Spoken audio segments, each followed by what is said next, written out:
What I liked about that one was Reminisst here. Reminisst pretty much hard wins that game, but not off of some extremely fantastic 20-1 carry project. Reminisst wins that game by getting a double kill here, a single kill there, maybe an extra kill over here, and it just opens the window large enough for the team to come in and play. So a lot of times when we say a single player kind of carries the team or carries the game, it's because he killed everybody and everybody just kind of licks up the scraps. This was Reminisst creating opportunities for his team by way of aggression. A lot of great individual plays across the board for SB in that one. I mean, I'm looking at Nickwood's walls that wins them 2 team fights, one at the very end to kill Zachsy, and then one by the Gold Fury that gets them 2 kills on Zachsy and Shaliber and opens up that Gold Fury for SB. Those were 2 big walls. And then Keji, I mean, split pushing consistently, handling himself in lane up against Zachsy, and then really making the plays in the late game. Yeah, the Apollo is such a prevalent pick here in the Pro League, both on the Smite Pro League side and the Smite Console League side, and yet we don't see the classic Apollo split push, don't care what my team is doing, my name is Game Hunter, I'm just here to split push and PvE style play. But it actually, I mean, that's what the character does. He does it very, very well, and because of that passive, allowing him to get extra attack speed, as well as his global ultimate, as soon as he gets into any sort of trouble, just whistles and the chariot comes down and he's gone. And he's just way over there. Well, game number 2, SoaR's not playing around. They ban out Nickwood's Ymir. The wall was just a little bit too powerful there. Zeus also going to be too powerful. A first snap pick Thanatos. They absolutely want power out of the jungle. They're going to pair that with an Odin and a Medusa. A lot of setup, a lot of control, and just a lot of punishment on the side of SoaR Gaming's draft so far. Interesting Odin pick here. I'm not really sure what they're looking for with this as SoaR, because it traps in the Poseidon and now the Ratatoskr, but it was only against Poseidon and Izanami that they locked it in earlier, and it's not that great up against Izanami. I mean, Izanami's going to be able to get out of there with fadeaway. I think the Odin was selected to deter the Ra selection or deter any sort of healing, because Shaliber played a fantastic Ra, so they got to watch out for that on the other side, I guess. Yeah, maybe. I mean, we have always seen Odin be more prevalent on the console side. They seem to really like this lockdown that he brings and his early game pressure as well. You've seen it previously on SoaR when Uzi was their solo laner. He played quite a bit of Odin. A lot of Odin. Wolves played Odin basically into a Willish, into anything. He didn't really care. I don't get it. Can you break it down a little? Is it just like... I don't know. I really don't. It's just that for whatever reason, solo laners, supports, junglers on console love to play Odin. It's just a comfort pick for many of them. I don't really know why, but it could just be a coincidence. Who knows? I mean, that's one of the fun things when you get to see 2 different leagues follow pretty much the same game. The patches very rarely out of sync with each other. As Xing Chen and Zhong selected for SoaR Gaming, is the fact that 2 different leagues will have different metas, not just because of the patches and the way the game is played, but also just the fact that individual players have different god pools, and that will impact the league as a whole. So it's a lot of fun comparing and contrasting the 2 situations across the way. Yeah, and it's going to be Cabrakan in the solo lane here, I believe, though. It could be Cabrakan, jungle, and Ratatoskr in the solo lane, but I really like Strictly Business' composition as a whole here. SoaR has a ton of AoE, and that's about all they have. I mean, they don't have any real reliable lockdown. Xing Chen is your best CC you've got outside of an ultimate. I mean, a 0.5 second stun from Shaliber until he starts leveling that Book of Demons. Overall, I think Strictly Business won the draft phase. Really? I mean, right away, I'm looking at Kaeydan on the Thanatos. Zachsy has a fantastic Medusa as well, and StormyRays on the Odin. I'm questioning it, but I don't ever question Shaliber's mid lane Zhong. He's very, very comfortable on Zhong. He loves to play it. Always has. One of the first gods that he really started playing a whole lot of whenever he came over to the console scene. Whenever you think of Shaliber, I think Zhong and Chang'e are the 2 gods I would think of whenever I think about his play in the mid lane. Yeah, and Chang'e mid is definitely one of the console originals. We've seen a couple of console originals. Ooh, first hit goes to Zachsy. Game over, dude. Game over. That's it. One of the oldest adages in Smite. The first basic certainly gives you a little bit of superstition here. The first basic. You know what we don't see enough of anymore, and that's sacrificing yourself to the tower gods right at the beginning of the game. The old tactical feed. Yeah, just you know, make sure they're pleased. Sacrifice your life. Don't give it to anyone else. Make sure no one's in assist range. That's pretty big too. As long as you don't give any extra gold to the enemy team, it's just there to make sure they're pleased. Strictly Business going to get aggressive here and come into the enemy jungle. Nice little pincer maneuver. SoaR just unsafe in their own jungle. No kills, but the 4-man invade means that Strictly Business will absolutely pick up that speed. Yeah, Forger Vulcan just can't quite find the stun onto SoaR, even though he wasn't looking at him. If he finds that stun, SoaR is probably dead. SoaR was probably dead anyways if Strictly Business really wanted to chase that kill. Instead, they decided to forego that first blood bounty and secure the speed buff instead. This Thanatos here coming out from Kaeydan. How was his experience on this jungle pick? I mean, the Susano in game 1 wasn't really doing it for me. He didn't have too big of an impact, didn't do quite as much damage and disruption as you'd really like to see your jungler do. And then putting him on a very skill shot intensive god whenever he's still a little bit new to the console scene does make me nervous a little bit if I'm rooting for SoaR, but like we mentioned before, he's got a lot of experience just with Smite, with playing the jungle, so SoaR must have a good amount of trust in him to instantly lock in that first pick Thanatos for him. So the mid lane, Zhong, we've seen Zhong show up in the solo lane. He's very much a battle mage, very tanky guy, as his model would suggest. Are we still going to see the tanky build come out here from SoaR in the mid lane, or is it going to be more damage oriented? Well, it looks like he's going for the Dynasty Plate Helm. That signals to me that he may not want to go for a Warlock Sash that we usually see on Zhong. It just synergizes so well with his kit because, like you mentioned, he wants to be in the front lines. He was going to be trying to stack the minions anyways due to his passive, so it's kind of just, it's not a big deal that you're stacking alongside it with that Warlock Sash, but it is expensive and it does take a long time for it to kind of get off that ground and start working well. So it looks like he's going to be going for Dynasty Plate Helm. Of course, we're going to see a Boots. Probably wouldn't mind to see like a third item, Gem of Isolation, something like that. Nice play coming out from StormyRays. Not going to commit, but he starts low and gets the Gungir's Might off to slow up the Izanami, and then reads where she's going to be, bird bombs on top, and deals the damage. No full commit, however. Not quite, but this Bluestone Pendant for Zachsy, as well as that his first ability that applies a dot, is going to be pretty important up against Keji on this Izanami because Fade Away, like Ao Kuang's stealth, is going to immediately dissipate if there's any sorts of damage on them, and Bluestone Pendant and her first ability are going to just tick away at her so that even if she uses that Fade Away, you can find where she is, and she's very exposed after she's used her escape, just like every other god. So she's going to get tickled? Yeah. I don't like being tickled. I'm sure Izanami doesn't either. Thanks. You're welcome. Everybody knows now that you don't like to be tickled. I don't. If you see me at an event, don't tickle me. I'll be very displeased. That is the worst thing you could have said. No, now they know.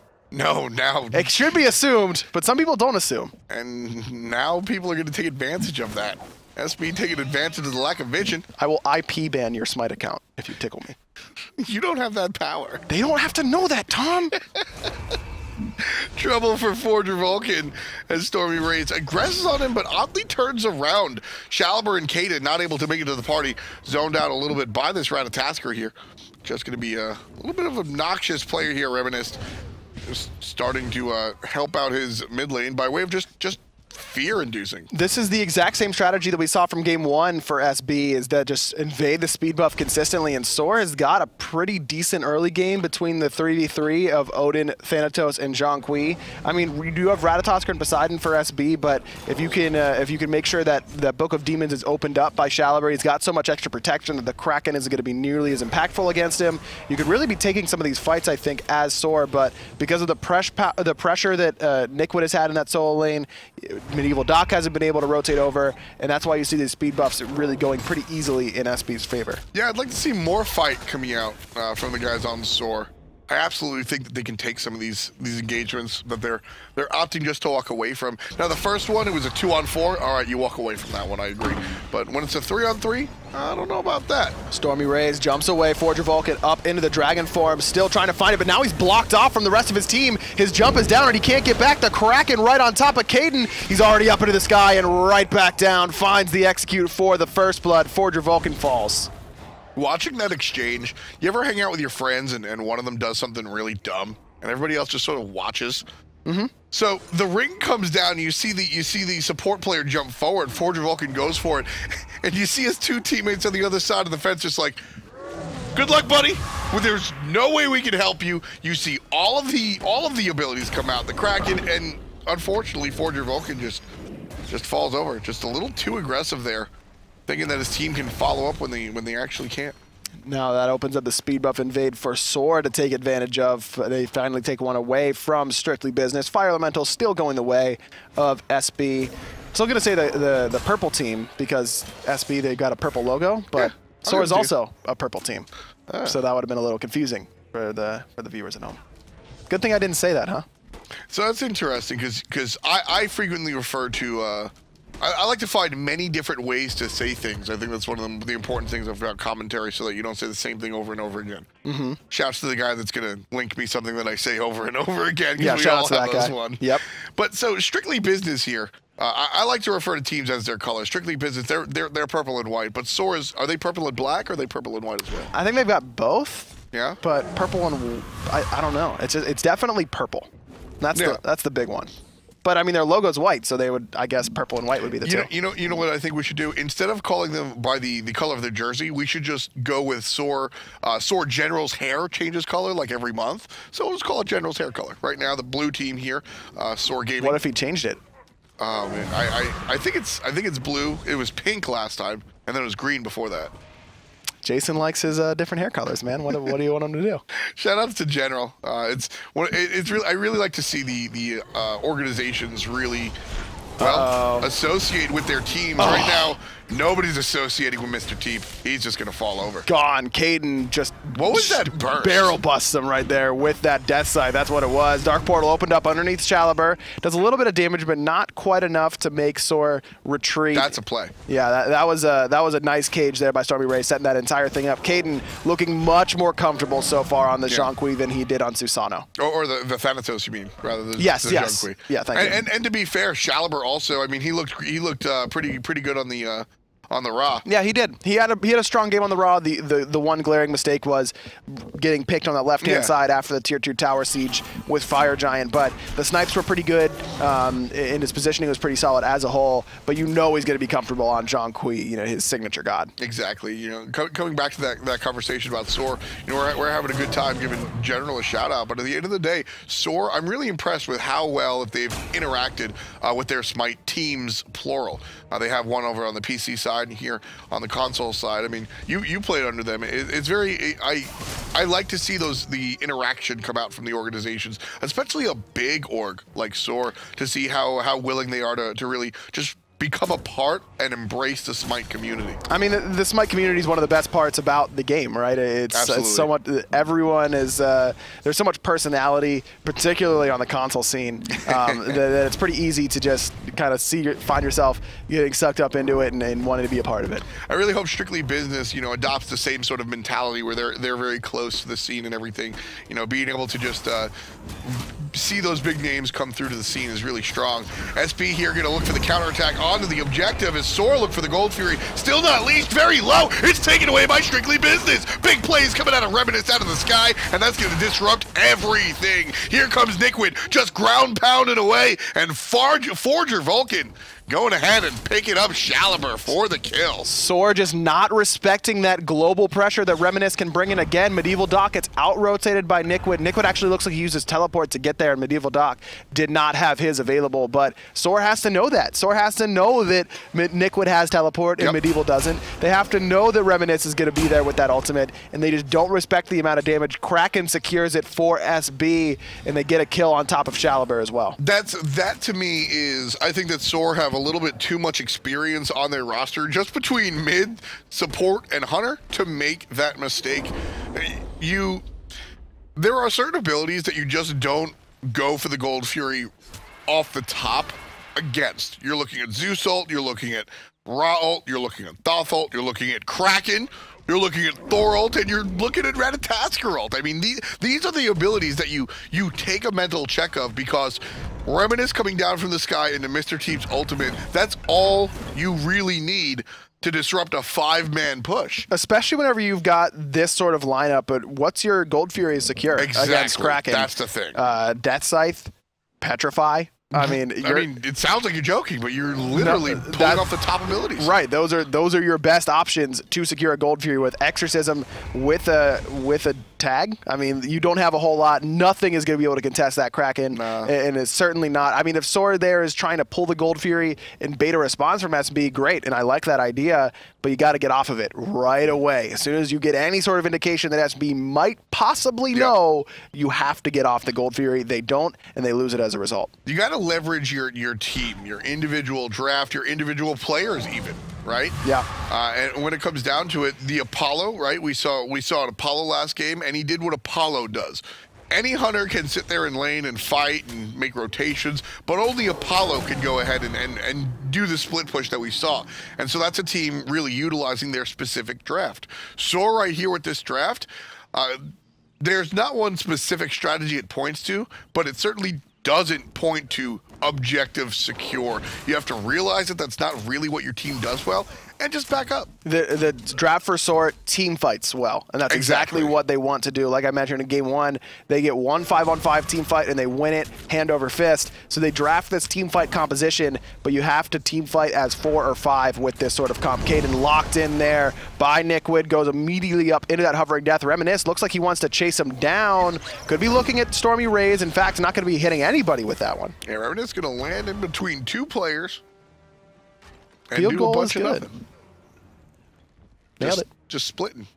Yeah, I mean that was a hard disengage by SB. They don't have any particular follow up in that scenario. Everyone that was in front of them, it was StormyRays and MedievalDoc right in front of them, and they just don't have the burst damage to really get through those Guardians quite yet. So just real. At the end of the day, that looks kind of really bad for Reminisst, but it's just a better play by SoaR in the sense that Reminisst goes up when he thinks there's an opportunity in a team fight, and SoaR intelligently just eject. They just walk away from the situation, and Reminisst, while he's up there, just kind of just holding it like, well, maybe I'll come down. Nah, I don't really know. Well, this is a big difference from the situation it was when I went up here. So, not a good look for the jungler here, but SoaR going to look to stay and defend their own speed, or rather red buff. Not going to be the case, though. Shaliber actually uses that ultimate, forces Forger Vulcan up into his, but now he's got that extra mobility and is going to be able to jump away. Nikwid teleports in, looking for StormyRays. The stun, the blink, and he knocks off 2 from the lane. There's going to be the stun and the separation. Big bird bomb coming out as well. Thanatos in the sky, putting players in the ground. Kaeydan again, 2-0-1. Not finished just yet. Dashing away is going to be Izzy, and that should be the end of that kill. But big play coming out from SoaR in general. One player is the only one to fall, despite all of the violence that goes on in the mid lane.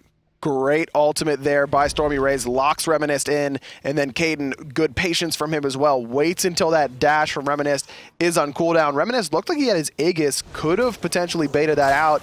I like the idea for Mr. Teep to hold Kraken until Kaeydan comes down and try and return the kill onto him, but he just immediately pops that purification and then goes headhunting for Keji, finds him in the jungle and forces him out as well. Nikwid with one of the bigger plays, surprisingly, Team wasn't able to capitalize, just completely separates everybody from the actual fight. Players are able to make the wraparound, but I really thought something was going to come off of that Nikwid play. It was just a perfect, he blinks forward, he finds a stun. Well, it was the cage from StormyRays that blocked off both Reminisst and Keji from doing any sort of damage to those who were locked in that ultimate from Nikwid.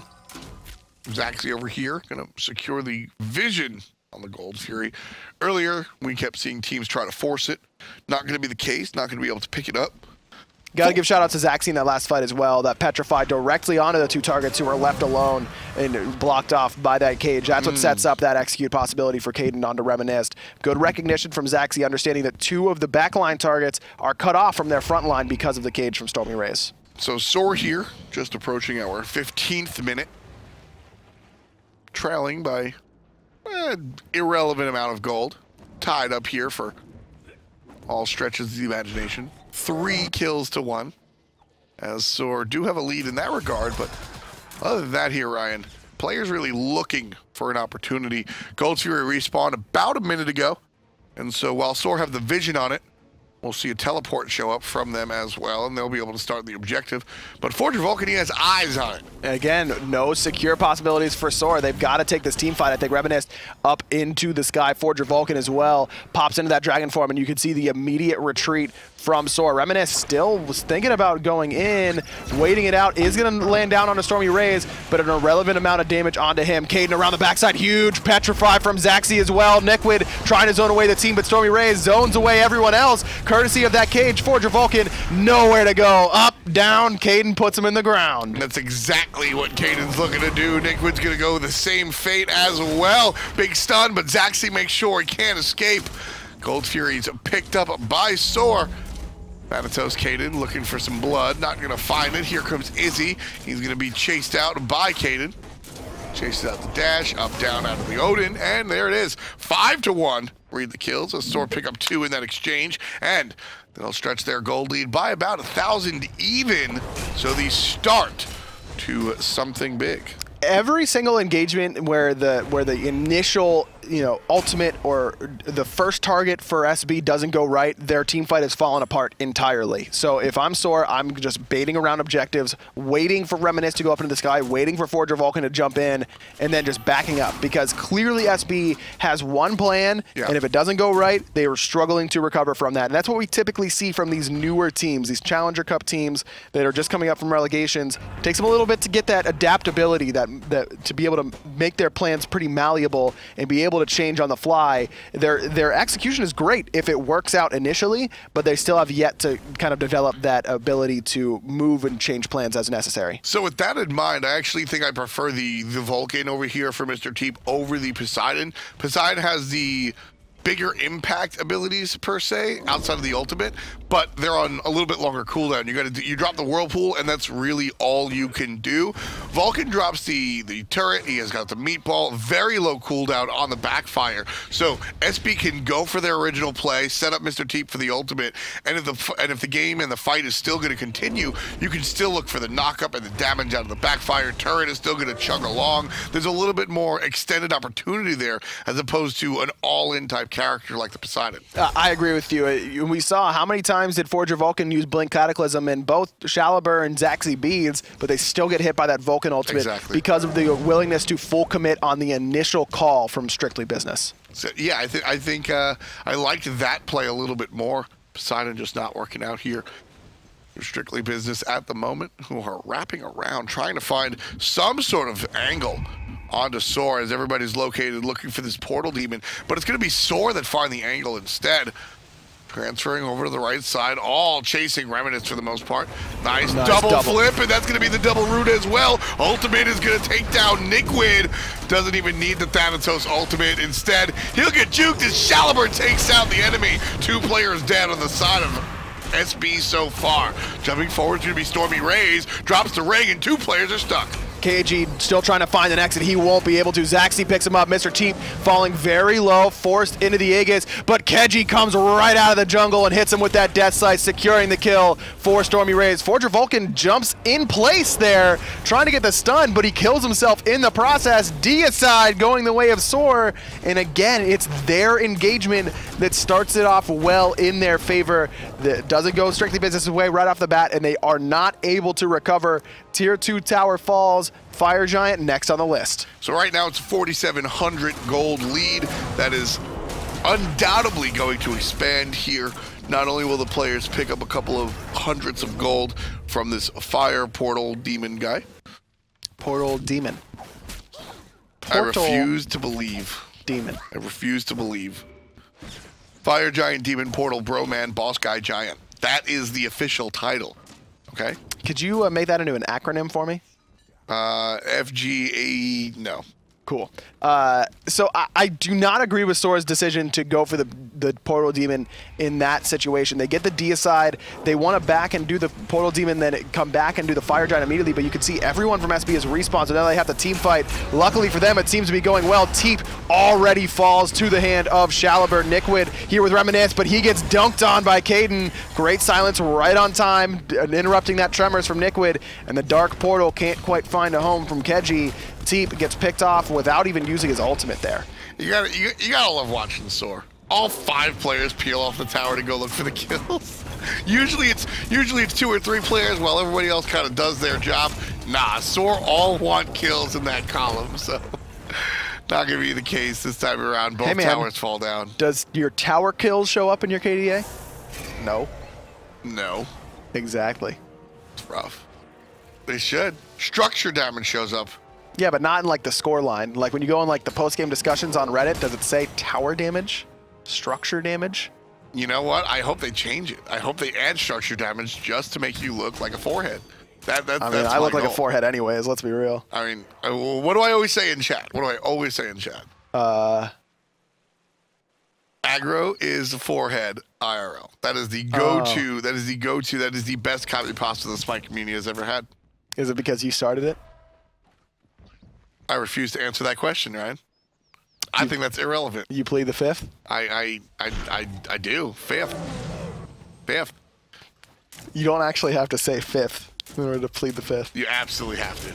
Oh, okay. That is how that works. What are you, a lawyer? Gold Fury started up here by SoaR. They've got the pretty commanding lead here. No Fire Giant buff, though they are up about 7,000 gold. Reminisst the only one around, but not willing to go up into that ultimate this time, and that Gold Fury going to extend the lead up to the 9,000 gold mark. Teleport in from Medieval, so that tells me that SoaR wants to try and force something here on this left-hand side. Reminisst does have his ultimate. I don't think SoaR is able to catch him out here, even with this slow from Shaliber. Why don't we see Reminisst go for that Gold Fury this time? Oh, well, he's gonna die right away. Kaeydan finishes him off with that Death Scythe. It's a suicide. It's a suicide mission if you go into that Gold Fury. And even if you steal it away, instead of being down 7,000 gold, you're down 5,000 gold, but now you're 5v4, and SoaR's going to siege up your left-hand side. And at the end of the day, you're still down 7,000 gold after they push your tier 2 tower, so it wouldn't have been worth it. I mean, SoaR's going to siege the left-hand side regardless. Right? Probably not if Reminisst dies there. If he doesn't get picked off, then SoaR probably back up and reset until it's time for the Fire Demon Portal Giant boss guy. Listen. It's Portal Demon, okay? Oh, see, I heard, this guy I work with was saying all this weird stuff about the new official name for it. Does it have an acronym? It doesn't, actually. And that was one of the big issues that I saw with the new official name. As opposed to saying, yeah, they're going to go over and kill the PD? Yeah. Yeah, I don't think so. I think it's going to be Portal Demon. Portal Guy is honestly what I call it, like, colloquially. Mm-hmm. I wound up just saying Portal Guy a lot. And that's how I actually started the season. I came into my official cast calling him the Portal Guy. And I didn't that's better than that guy who's calling it some sort of weird, long Portal Demon guy, boss, giant thing. Nah, man, if you're going to go in, you got to commit. That's what SB's problem has been pretty much this entire game. They didn't have that issue in game 1. They obviously won it. But here in game number 2, what you're seeing is Reminisst goes in and he ults, and SB are too timid to really follow up, and that's been sort of the Achilles heel. Well, it's been that to some degree, but also that just the initial engagements haven't been the right ones for SB, and they haven't been able to adapt to SoaR kind of backing up and retreating. Forger Vulcan gets picked up and stomps down by StormyRays. He's going to fall very quickly. Keji fades away. The sprint pots here by SoaR. They're trying to chase down Nikwid and StormyRays. He's got him in the cage. Petrified. Not going to find a home there from Zachsy. Nikwid doing a great job of juking around. Still alive for the time being. Eventually does fall to the scythe of Kaeydan. 2 dead right now for SB. Make that 3 as Teep falls. 4 as Keji's going to fall as well. And SoaR's marching on to the Phoenix. Looking for Reminisst is going to be Shaliber. He knows he doesn't do much damage to the tower, but he is also going to take a lot of damage. SoaR is unnecessary death. SoaR just not interested. And again, Shaliber just not grouped up with the team. Even if you don't do a whole lot of damage to the Phoenix, which actually, as far as mages go, Zhong towards the higher end of with the double basic. With the double basic, exactly. As long as you got your stun up, you're going to be hitting it with an extra basic attack, which does a decent amount of damage to these towers. But instead, he kind of gets separated. It's either Shaliber has to go to the rest of his team, or the rest of his team has to come to Shaliber. It can't be what we saw. And just a little bit unfortunate there. SoaR looking for the Portal Demon. They got the Portal Demon. Down it goes. Now the Fire Giant probably going to be next on the list. Though there are 4 members of SB up, but Shaliber is going to be able to use that portal to get to that Fire Giant immediately as soon as he respawns. He's got that Obsidian Shard done, working on finishing off his Rod of Tahuti as well. Once he gets that off, it's going to be a big power spike for SoaR. Not that they really need it right now. Up 13,000 gold, a commanding 16-2 scoreline. Big game here for SoaR. This is how you bounce back after a game 1 loss. Absolutely. Gotta have this type of domination here. Fire Giant started and reset, and then started and reset. Still waiting for a third look. Forger Vulcan just boxing along with Zachsy. Zachsy says, all right, we can do the objective instead, but Forger Vulcan still all by himself on this backside. Fire Giant is going to be dropped there by Zachsy. Finds the Petrify on the Nickwood, but not quite enough damage. Great ultimate from MedievalDoc, though. Shalaber gets exploded by that Kraken SB. First kill they've gotten in the middle of a team fight in quite some time. Still on the chase as Forger Vulcan is going to fall down in Kaeydan's hand right here. Great play coming out from the Thanatos, 10-0-6. Last game did not have too big of an impact on the Susanoo. This game, I mean, frankly, he's a huge part of why SoaR is this heavily in the lead. He picks up another one, 11-0-6. Reminisst, though, might get a Firebird. He's trying to, pushing his left-hand side down. Keji is going to back, trying to defend that as Fire Giant. Finally finished off here by SoaR. Mr. Teep just wanted to watch, I suppose, as SoaR did that, hung around.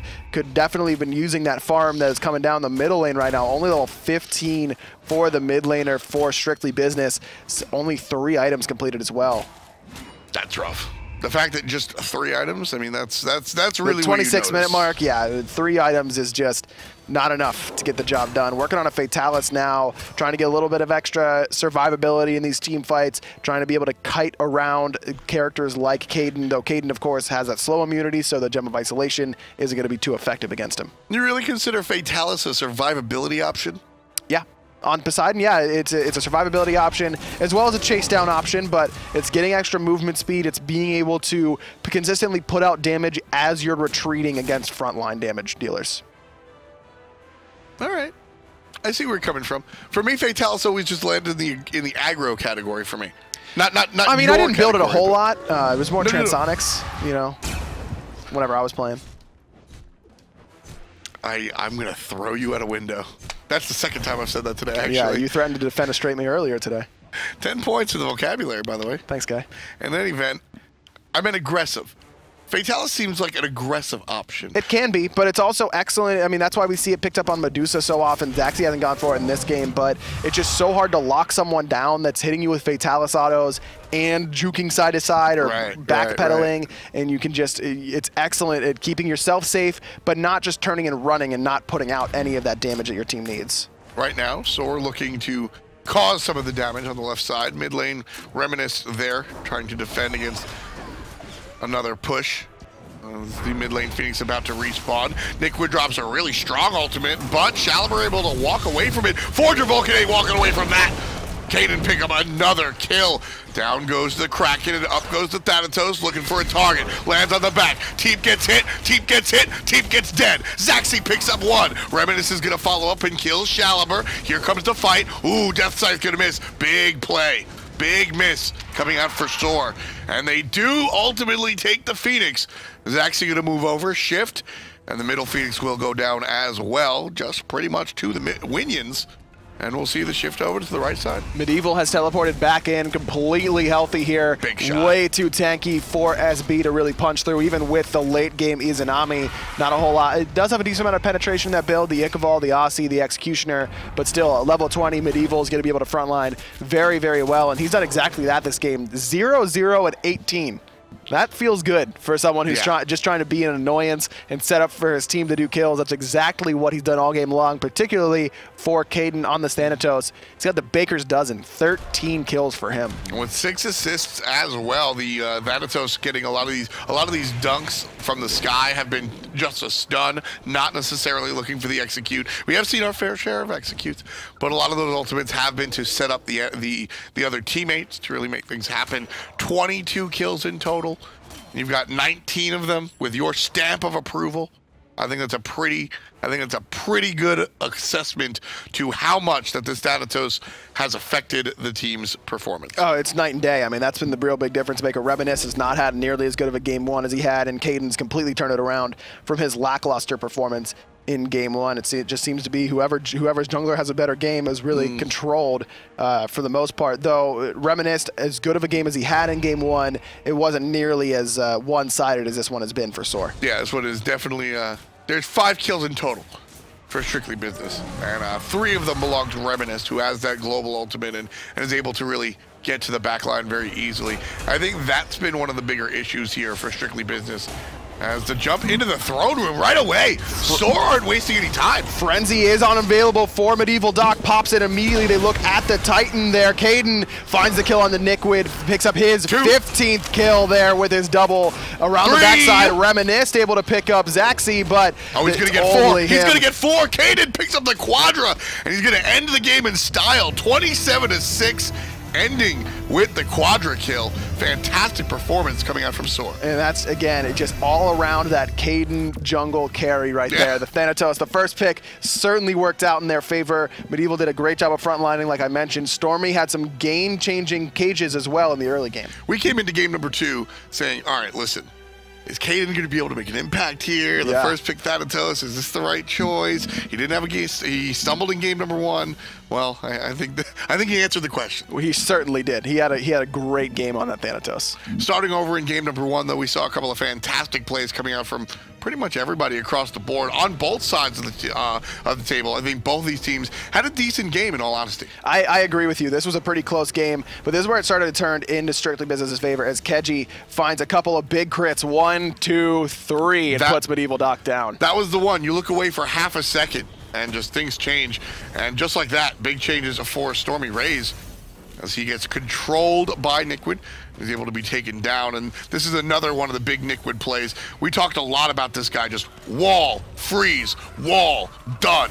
This was a great play coming out from Nikwid, which honestly, I think these walls really helped his team win the game. Absolutely. I mean, 2 game-changing team fights in strictly business's favor were set off by those walls from Nikwid.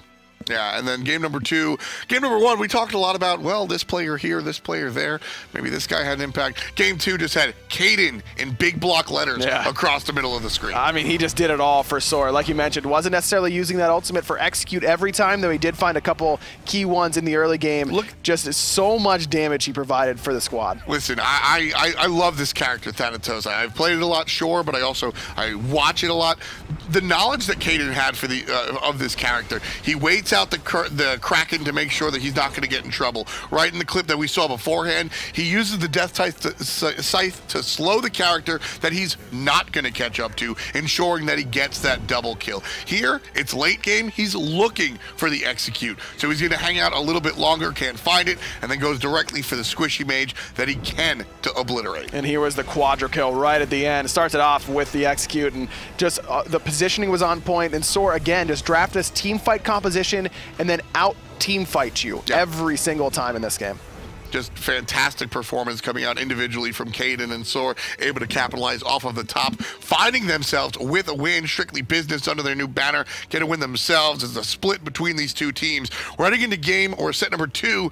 Go ahead and grab a drink. We'll be right back with some more SCL action.